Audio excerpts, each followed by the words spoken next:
Flyers fans, welcome to the Flyers Nation show. I'm your host, Alexa Ross. Today we have a special episode featuring Flyers play-by-play for NBC Sports Philadelphia, Jim Jackson. We're talking all things Flyers Hall of Fame induction. Richards a shot redirected, Gagne shot, he scores! Simone Gagne! Can you believe it? This improbable, incredible comeback is complete. History made in Boston. Will have a miracle. The shot! He scores! Miracle delivered! 3-2-1.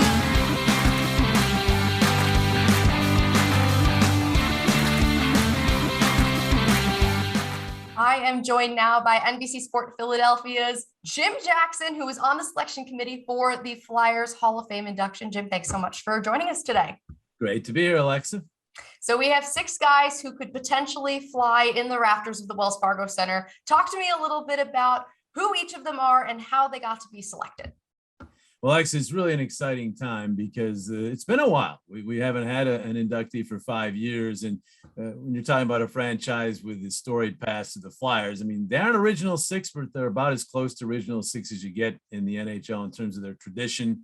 And so it's time. It's time that we hang another number up there. And these guys, or a microphone perhaps this year, these guys are certainly all worthy. And in fact, the 6 that the nominating committee chose, I honestly, any of them could win the vote. And I would not be like, wow, how did he win? I think all of them are deserving. I wouldn't be surprised, Alexa, if 10, 11 years from now, we aren't saying all 6 of these in the Hall of Fame. They may already be there. But for this year, we can only choose 1, or perhaps if 2 nominees get enough votes, maybe 2 would go in. And it's really exciting because they are all very deserving. All right, so Simone Gagne is at the top of the list that I have right here. Simone, of course, even recent Flyer fans well aware of, had a decade-long stay, actually 2 stints, a brief second stint with the Flyers as well. But Simone, when you think about him, a producer, he's in the top 10 in terms of all-time production for the Flyers and scored some really clutch goals for them in the playoffs. Certainly a big part of the Flyers franchise in the decade of the aughts. And so when you think about a guy who's deserving, I think Simone's right there. All 6 of these, by the way, just tremendous people. I mean, great individuals. So it's going to be real exciting when 1 or 2 of them get inducted here at some point this season. Mark Recchi, who had also 2 stints with the Flyers, has their highest point total for 1 season when he tallied a whole bunch of points back in '92, the early '90s. That record hasn't been broken. And then a big part of those teams, that team that went to the conference finals in 2000 and then again to the conference finals in 2004, scored Stanley Cups, unfortunately. None of them here, but Mark Recchi, a tremendous career, a Hall of Fame career in terms of the Hockey Hall of Fame. So you got to think that maybe someday he'll be in the Flyers Hall of Fame too. Rick Tocchet, if there is one player who really symbolizes what this jersey really has been all about over the course of its 54 years of existence, the franchise, it's Rick Tocchet, because he was tough as nails, but also skilled, also could score 40 goals as he did a couple of times for the Flyers. So if there was a guy to go into the Hall of Fame who was like a true Flyer, this is your guy, Rick Tocchet. Also a couple of stints with the team. Seems like a theme here.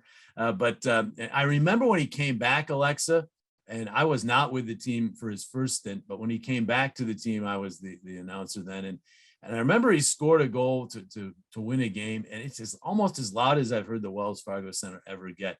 The fans just absolutely love Rick Tocchet. So obviously he is a worthy choice. Bob Kelly, the Hound, as a player, I mean, he was part of course, the 2 Stanley Cup champion teams in the 70s, also part of the team that went on that remarkable streak in 1979-80.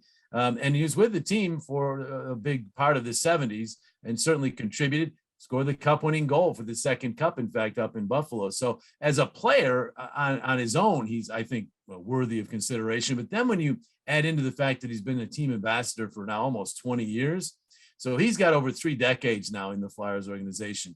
And there's not an event that happens these days that's involved with the Flyers, whether it's going to CHOP or whether it's any kind of other charitable event. He's there, right? Bob Kelly always is there, always makes time, loves to talk to the kids So Bob Kelly is worthy. I mean, when we're talking Hall of Fame here, yes, we're talking about on ice performance, but we're also talking about what they meant to the organization, what they meant to this area. And Bob Kelly obviously is right up at the top in terms of that area, as is Paul Holmgren, who served this team in just about every area: player, assistant coach, general manager. He was led the scouting department for years. And people, it's underestimated what he did when he became general manager of the team, because the team had just come off its worst year ever.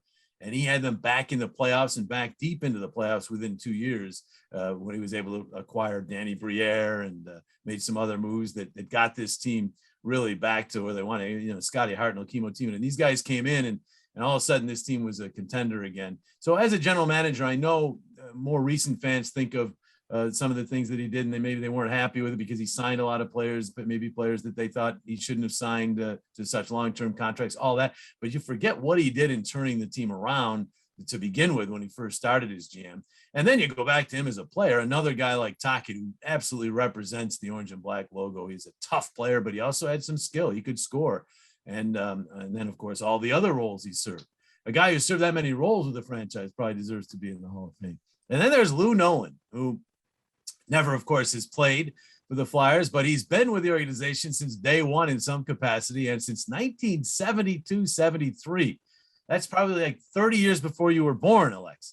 He has been the public address announcer of the Philadelphia Flyers. I mean, those are not the kind of runs you see very often. Dan Baker, we're so blessed in this town to have another public address announcer who's had a run like that, of course, with the Phillies, but you just don't see that many of them.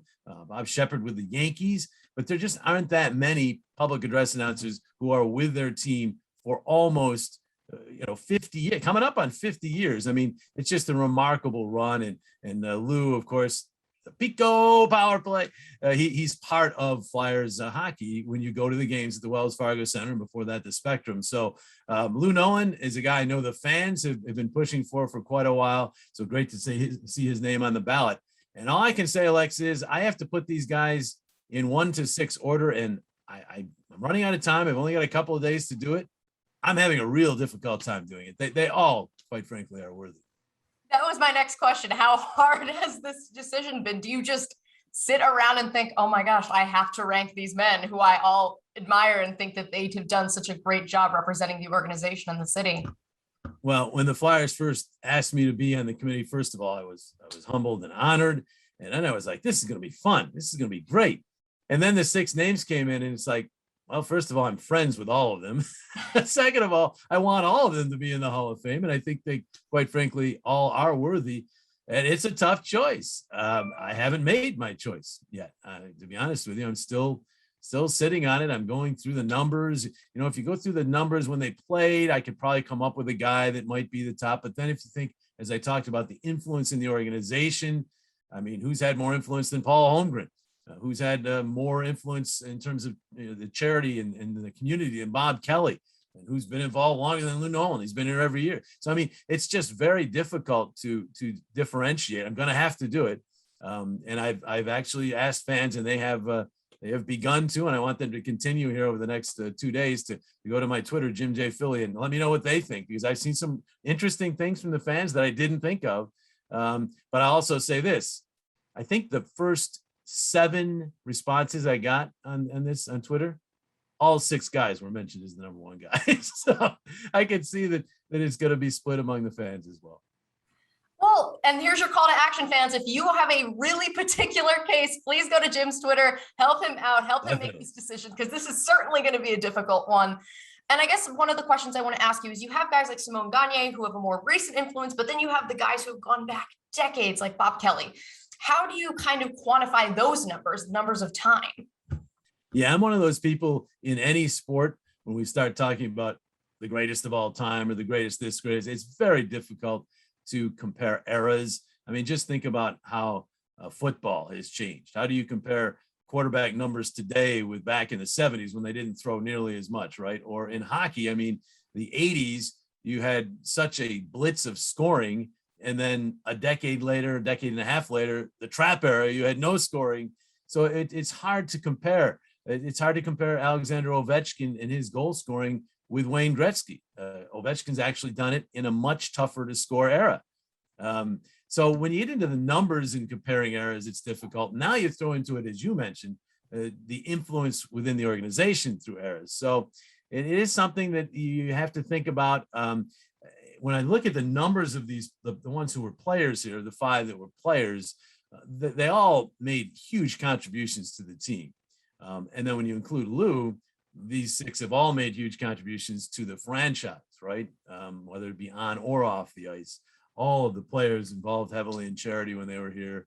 And Lou, of course, is involved in almost everything, Orange and Black. So to answer your question, I have no idea. I'm not quite sure how to do it quite yet. I'm hoping maybe I'll have an epiphany at some point. Maybe I'll wake up in the middle of the night and when I go to bed tonight, and it's going to be this guy. But I haven't come to that epiphany yet, Alexa. Still waiting. And that was going to be my last question. What do you think is going to be, regardless of who it is, what do you think that person is going to symbolize to you specifically? And what do you think that this person is going to symbolize to the rest of the city, just, going forward in this season in particular? It's possible, Alexa, that I just say, all right, when I look at this jersey over here, this Orange and Black jersey, what one of these 6 individuals comes to my mind the most? It might be as simple as that, because if as I'm getting into the numbers and then getting into thinking about which one influenced the most, it just all becomes a jumble, and they all, as I said, deserve it. So it might just be that I'll look, maybe I think Friday is my deadline. Maybe I'll just look at the jersey and whichever name comes to my mind first would be one, but I have to rank them 1 to 6 because it's a point system, and the player with the person with the most points will get nominated. And if enough points are given to, let's say, 2, we might have more than 1 nominee. That's happened before. The Flyers have put more than 1 player in 1 year, so that could happen as well. But I think it might come down to that. Which one of these gentlemen is Orange and Black, is the Flyers? Maybe it comes down to something as simple as that, although that's not really simple as it might appear. And and you think about Hall of Fame. I mean, Hall of Fame means this is a person who deserves to be given fame. Well, they have already gotten their fame. If I get into which person it might mean the most to, I don't think that really should play into it. I mean, I know Lou Nolan. What would it mean for Lou Nolan to be in the Flyers Hall of Fame? The guy's been with the organization for over 5 decades. It might mean a little more to Lou than it does at this point in his life as Simon Gagne, but that can't factor into it for me. To me, it's who's most deserving, and hopefully that that one thing that's going to decide it for me comes to me here in the next 48 hours or so. I'm hoping that you have that epiphany sometime soon, Jim. Thank you so much for joining. If you have any help, Alexa, let me know, please. If you have any, we're going to blast this out, and anything that might send me to. Hopefully someone somewhere can give you that epiphany. So thank you so much for joining us. And we hope to talk to you soon once we know who our inductee is going to be. Thank you so much to Jim Jackson for joining me today in this special edition of the Flyers Nation Show. We'll be back with all new episodes coming out in October.